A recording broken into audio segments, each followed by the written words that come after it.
شیخ احمد دیدات اپنی کتاب ہندو مت، بدھ مت اور اسلام، اس میں اعجاز قرآن کے حوالے سے ایک عنوان قائم کرتے ہیں، قرآن پاک کے معجز ہونے کے حوالے سے اور قرآن پاک کی عظمت اور شان کے حوالے سے۔ اس میں وہ امام ابو حنیفہ نعمان بن ثابت رحمہ اللہ کا 61 قرآن پاک رمضان میں ختم کرنا، اس کو قرآن پاک کا معجزہ قرار دیتے ہیں اور قرآن پاک کی عظمت و شان سے متعلقہ اس واقعے کو ذکر کرتے ہیں۔ یہ ہندو مت، بدھ مت اور اسلام شیخ احمد دیدات رحمہ اللہ کی کتاب کا صفحہ نمبر 467 ہے۔ اس میں وہ لکھتے ہیں، امام ابو حنیفہ رمضان شریف میں 61 قرآن ختم کر لیتے تھے، دن اور رات میں 2 ختم اور پورے ماہ میں۔ اس کے برعکس ہمیں کسی مقدس کتاب کے متعلق ایسا لگاؤ تاحال دریافت نہیں ہو سکا ہے۔ اب دیکھیں، یہاں پر بہت سارے ایسے لوگ ہیں جو امام ابو حنیفہ رحمہ اللہ کے ایک رمضان میں 61 قرآن پاک ختم کرنے پر معترض ہیں اور کہتے ہیں کہ یہ حدیث پاک کے خلاف ہے یا شریعت کے خلاف ہے، جبکہ مسلم دنیا کے اتنے بڑے اسکالر، اتنے بڑے مناظر، اتنے بڑے عالم وہ امام صاحب کے 61 قرآن پاک رمضان میں ختم کرنے کو قرآن پاک کی تاثیر، قرآن پاک کی عظمت اور قرآن پاک کے معجز اور قرآن پاک کی عظمت و شان سے متعلقہ اس کو بیان فرما رہے ہیں۔ تو اس سے ان لوگوں کو سبق حاصل کرنا چاہیے کہ خام خواہ کا یہ اعتراض کرنا یہ بالکل بھی درست نہیں ہے۔ اب یہاں پر یہ بات سمجھ لیں کہ ان لوگوں کا اعتراض کس بنا پر ہے۔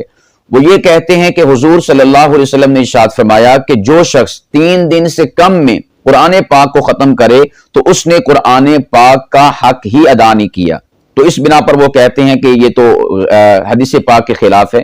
تو یاد رکھیے گا، قرآن پاک کے 2 پہلو ہیں۔ نمبر 1 ہے قرآن پاک سے ہدایت کو حاصل کرنا، اس کے معانی، مطالب، مفاہیم کے اندر غور و خوض کرنا، اور نمبر 2 ہے کہ قرآن پاک کو ثواب کی نیت سے پڑھنا۔ ویسے قرآن پاک کو پڑھنا یہ بھی تو ثواب ہے نا۔ تو امام صاحب رحمہ اللہ بلا ان سے متعلقہ کون یہ کہہ سکتا ہے کہ بس وہ ثواب ان کو جو ہے حاصل کرنے کی تمنا تھی، لیکن ان کے اندر معانی، مطالب، مفاہیم یا قرآن میں کیا بیان ہوا ہے اس کا انہیں ادراک تک نہ تھا یا اس کے اندر وہ ماہر نہ تھے، بلکہ معاملہ اس کے برعکس ہے۔ یہ جو عامت الناس قرآن پاک کو بغیر سمجھے معانی اور مطالب اور مفاہیم پر غور و فکر نہیں کرتے، انہیں پتہ نہیں ہوتا اللہ نے قرآن میں کیا کہا ہے، تو ان کے لیے ہے کہ وہ اس طرح صرف ثواب پر ہی فوکس نہ کریں بلکہ معانی، مطالب اور مفاہیم پر بھی غور و فکر کریں۔ اور وہ افراد کے جو معانی، مطالب اور مفاہیم پر عبور رکھتے ہیں اور انہیں دسترس حاصل ہے، ان کا اوڑھنا بچھونا یہ ہے، اگر وہ ثواب حاصل کرنے کے لیے اس طرح ایک دن میں 2 قرآن پاک یا زائد قرآن پاک ختم کرتے ہیں، جیسا کہ امام صاحب نے رمضان کے مہینے میں 61 قرآن پاک ختم کرنے کا معمول بنایا تھا، تو ان کے لیے بالکل جائز ہے۔ کیوں؟ اس لیے کہ وہ قرآن پاک کے صرف ایک پہلو کو نہیں لے رہے بلکہ وہ قرآن پاک کے دونوں پہلوؤں کو لے رہے ہیں۔ تو یہ جو حدیث پاک ہے، اس کا مصداق کیا ہے اور اس کا محمل کیا ہے، اس کو بھی دیکھنا چاہیے۔ تو ہم یوں کہہ سکتے ہیں کہ وہ افراد کہ جو قرآن پاک کے معانی، مطالب اور مفاہیم کو سمجھتے ہیں، جانتے ہیں، انہیں ادراک ہے، شعور ہے اور اس پر دسترس حاصل ہے، اگر وہ ثواب حاصل کرنے کے لیے 3 دن سے کم قرآن پاک ختم کر لیتے ہیں، ایک دن میں 2 مرتبہ، 3 مرتبہ یا زائد مرتبہ، تو یہ بالکل درست ہے۔ اور اگر وہ فرد کہ جس کو قرآن پاک کا معنی، مطلب اور مفہوم آتا ہی نہیں، انہیں پتہ ہی نہیں ہے کہ قرآن پاک میں اللہ پاک کی ذات نے کیا فرمایا، اور وہ پھر صرف اور صرف ثواب حاصل کرنے کے لیے معانی، مطالب اور مفاہیم پر غور و خوض کیے بغیر ثواب ہی حاصل کرتا ہوا جا رہا ہے، تو اس کے لیے کہا جائے گا کہ بھئی آپ قرآن پاک کا حق ادا نہیں کر رہے۔ تو اس لیے دونوں جہتوں کے اندر ہمیں فرق